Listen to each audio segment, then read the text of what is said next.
세액공제 받지 마.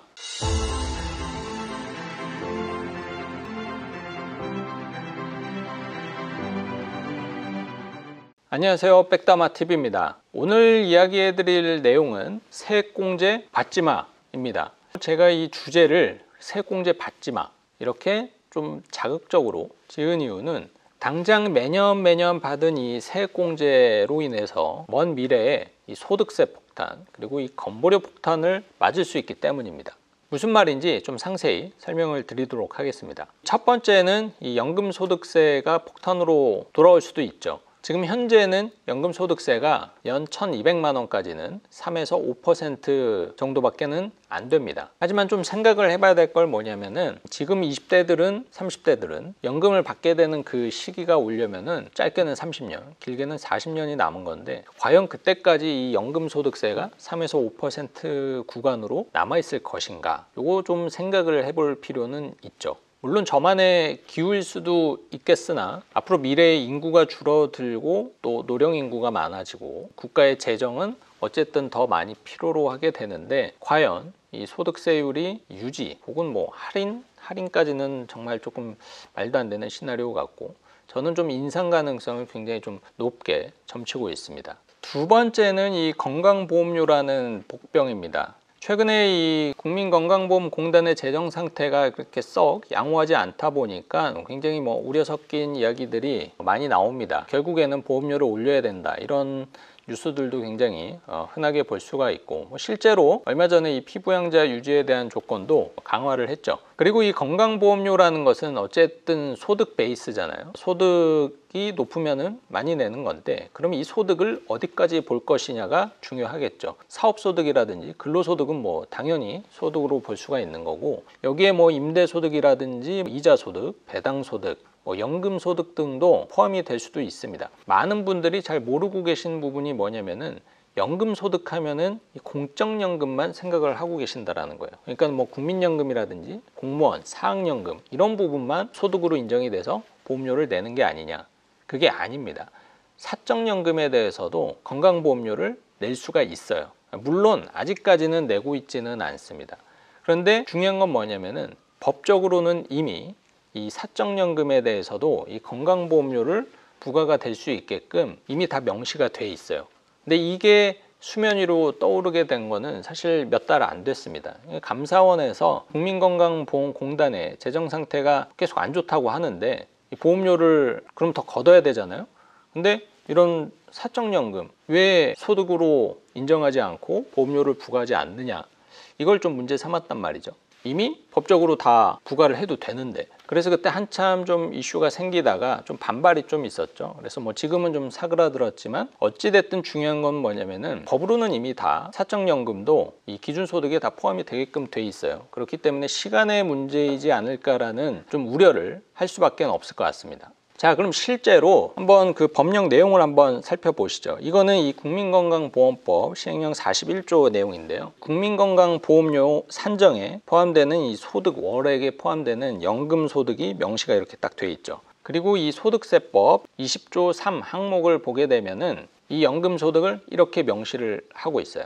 첫 번째는 공적연금 관련에 따라 받는 각종 연금 이건 말 그대로 공적연금입니다. 사학연금, 공무원연금, 군인연금이 해당이 되겠죠. 그리고 두 번째는 각 항목에 해당되는 금액을 그 소득의 성격에도 불구하고 연금계좌 또는 퇴직연금을 지급받기 위해 설정하는 대통령령으로 정하는 계좌에서 대통령령으로 정하는 연금 형태 등으로 인출하는 경우에 그 연금을 소득으로 보겠다라는 겁니다. 그 세부 항목을 보게 되면 원천징수되지 아니한 퇴직소득이 포함이 되고 세액공제를 받은 연금계좌 납입액이 포함이 됩니다. 그리고 연금계좌에서 운용실적, 그러니까 ETF나 펀드나 공시율을 통해서 상승하게 된 금액 역시 소득으로 봅니다. 이 밖에 연금계좌의 이체 또는 입금이 돼서 해당 금액에 대해서 소득세가 이연된 소득으로 이 대통령령이 정하는 소득도 포함이 된다라고 이렇게 명시가 되어 있죠. 그러니까 한마디로 쉽게 말해서 지금 여러분들이 세액공제를 받기 위해서 가입을 하시는 연금저축펀드, 연금저축보험, 그리고 IRP 계좌가 전부 다 이 연금소득에 해당이 된다라고 보시면 됩니다. 자, 그러면은 아직까지는 이 사적연금에 대해서까지는 이 건강보험료를 부과하고 있지 않지만, 만약에 이 사적연금에 대해서도 건강보험료를 부과하게 된다라면 과연 우리는 이 세액공제를 받기 위해서 사적연금에 400만 원, 700만 원, 많게는 900만 원 이 금액을 채우는 게 과연 의미가 있는 것인지 한번 계산을 한번 해보도록 하겠습니다. 자, 일반적으로 이 연금저축계좌에 1년에 보통 400만 원씩 채워놓죠. 그러면 세액공제를 맥시멈 66만 원 환급을 받을 수가 있어요. 그런데 여기서 만약에 보험료를 내게 된다라면은 약 7% 정도니까 28만 원을 보험료로 지불하게 될 것이고, 그렇게 생각하면 66만 원 환급받고 28만 원 보험료 내면은 뭐 그래도 개이득이다 라고 할 수는 있겠지만, 일단 이 보험료를 낼 거다라고 상상을 했던 분들도 일단 없으실 거고, 또 여기서 간과한 부분은 뭐냐면은 얘는 다 연금 소득세를 내야 되거든요. 그럼 그 소득세는 또 미래에 얼마 될지, 그 부풀려지는 금액까지는 뭐 정확히 예상을 할 수는 없으니까 그런 것까지도 통틀어서 생각을 했을 때에는 지금 세액공제 받는 게 사실상 큰 의미가 없을 수도 있다라는 거죠. 그리고 오히려 상황에 따라서는 내가 환급받은 금액보다도 더 많은 금액을 이 세금으로 지불할 가능성도 적지 않다라는 겁니다. 그리고 더 큰 문제는 뭐냐면은 퇴직금이에요. 퇴직금.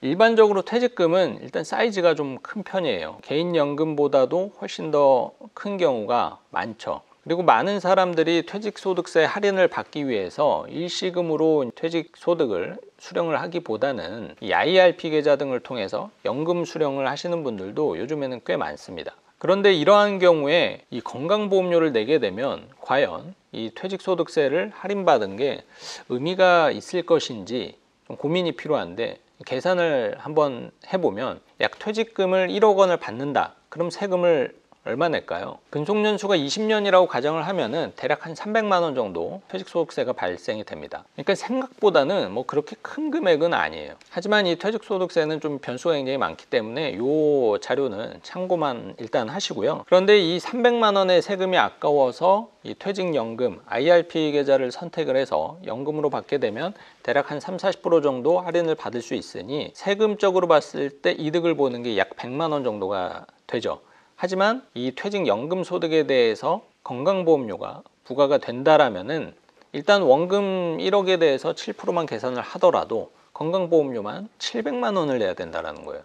그러니까는 세금 100만 원 아끼려다가 이 보험료를 700만 원 내게 되는 그런 굉장히 황당한 경우를 마주할 수 있다라는 거죠. 그래서 이런 우려들이 있기 때문에 이 세액공제연금, IRP 이런 계좌에 너무 많은 돈을 넣어두는 게 오히려 나중에는 굉장히 세금 폭탄으로, 그리고 보험료 폭탄으로 돌아올 수 있다라고 이야기를 하는 겁니다. 물론 아직까지는 법이 안 만들어진 건 아닌데 시행을 하고 있지는 않아요. 하지만 이것도 되게 좀 웃기는 상황이죠. 법이 그렇게 만들어질 거야 라고 하면은 그래도 좀 상당 기간 남아있을 수도 있고, 또 그게 무산이 될 수도 있는데, 지금은 어쨌든 법은 다 만들어져 있어요. 그러니까 실행만 하면 돼요. 당장은 여론이 굉장히 안 좋기 때문에 시행까지는 안 되겠지만, 그거는 향후 몇 년 버틸지 알 수 없는 거고, 적어도 20, 30대 분들, 40대 분들이 연금 수령을 하게 되는 20년, 30년 뒤에는 저 개인적인 의견으로는 그렇게 될 가능성이 훨씬 더 크다라고 저는 생각을 합니다.